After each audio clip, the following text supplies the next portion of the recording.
ভারতবর্ষ তথা দক্ষিণ এশিয়ার বিভিন্ন দেশে একসময় সংস্কার ছিল, কন্যা যতদিন না পুত্রবতী হয় ততদিন কন্যার পিতা বা মাতা কন্যাগৃহে পদার্পণ করবেন না।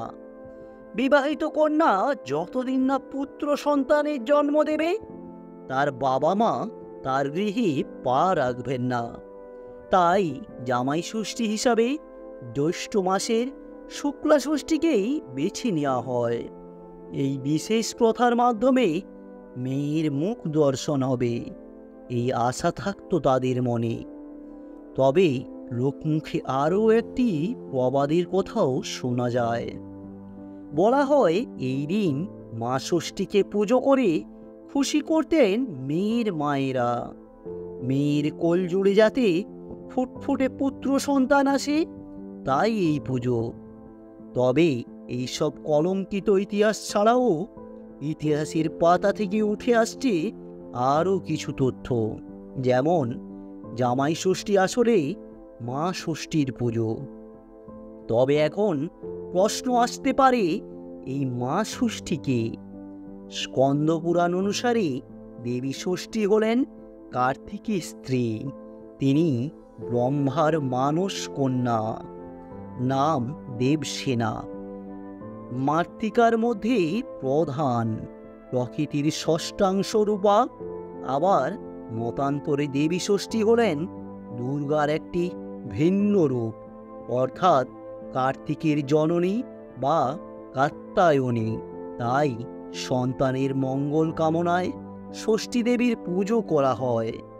কন্যা যাতে সন্তানবতী হয় তাকে সন্তুষ্ট করার জন্য জ্যৈষ্ঠ মাসের শুক্ল ষষ্ঠীতে তার পুজো করা হয়।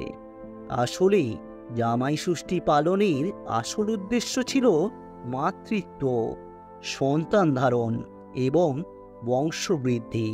এছাড়াও মেয়ে জাতি সুখে দাম্পত্য জীবনযাপন করতে পারে, তার মঙ্গল কামনা করে এই দিনটি পালিত হয়। তবে বর্তমানে এই সংস্কারের অনেক পরিবর্তন হয়েছে। এখন মা ষষ্ঠীর সঙ্গে জামাই জুড়ে দিয়ে এই দিনটি জামাই ষষ্ঠী হিসেবে পালিত হয়।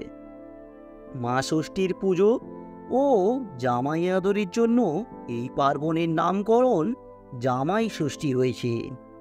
এই দিন মেয়ে জামাইকে ডেকে সমাদর করে বিশেষ কিছু নিয়ম পালন করা হয়। পাশাপাশি জমিয়ে খাওয়া দাওয়া করা হয়। বিশাল আনন্দ আয়োজনের মাধ্যমেই উদযাপন করা হয় জামাই ষষ্ঠী। শুনছিলেন জামাই ষষ্ঠীর ইতিহাস সংক্রান্ত কিছু কথা। ভিডিওটি ভালো লাগলে অবশ্যই আপনার প্রিয়জনদের সঙ্গে শেয়ার করুন এবং আমার চ্যানেলটি সাবস্ক্রাইব করুন। দেখা হবে আবারও আগামী ভিডিওতে। ধন্যবাদ।